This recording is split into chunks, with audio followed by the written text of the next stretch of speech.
Welcome back to Star Talk Daily. Glowing Star here. We dive into the hottest celebrity news, trending movies, and the latest showbiz scoops.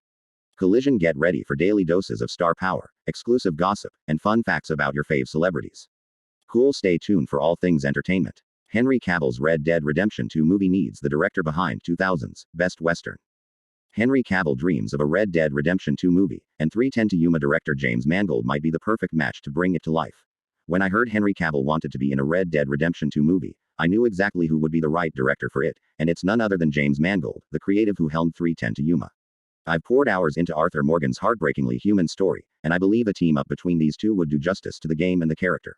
RDR2 isn't just any Western but a slow, poetic, brutal, and tragic lore.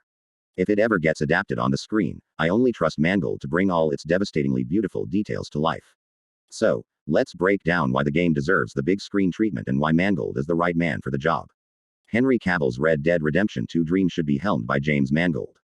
But I'm happy to know that he also has Red Dead Redemption 2 movie on his radar, and he'd like to star in it, as revealed in 2021 to Game Reactor.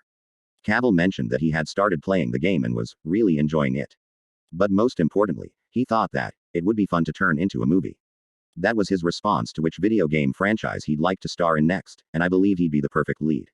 I know this was a while ago, but I really want to see Cavill in his Outlaw era. However, I believe that more than a fitting lead, the story needs the right storyteller, and let me tell you why it's James Mangold. He's already made a modern Western titled 3:10 to Yuma, starring Christian Bale and Russell Crowe in the lead. What I love the most about this movie is how it wasn't about the typical flashy duels and gunslinging bravado, but bruised and burdened characters, looking for redemption. That's the kind of treatment that Arthur Morgan deserves. How 3:10 to Yuma proves James Mangold is the perfect director for Red Dead Redemption 2. After watching 3:10 to Yuma, I already felt like it was Red Dead Redemption 2 live action. The video game and the movie seemed like soulmates, and I couldn't help but notice the overlap in tone, visuals, and the eerie way in which the two pieces of artwork aligned. Since James Mangold's movie came out in 2007, and Rockstar's video game was released in 2018, there's a high chance that the game developers used 3:10 to Yuma as a reference.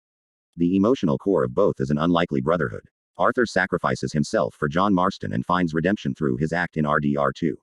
Whereas Ben Wade agrees to board the train for Dan Evans. These aren't shallow partnerships, but quiet tragedies of men who almost understand each other. Moreover, aesthetically, I can't describe how similar 3:10 to Yuma and Red Dead Redemption 2 look. The parallels certainly aren't incidental, they're proof that Mangold's directorial genius is embedded in the game. So who better to direct the live-action feature than the man who possibly inspired the original itself? You can watch 3:10 to Yuma on Hulu, USA. More hidden gems and epic endings are coming your way, so hit that subscribe button and turn on the bell. You don't want to miss what's next. This was the Star Talk Daily, bringing stories to life. Until the next reel, stay curious.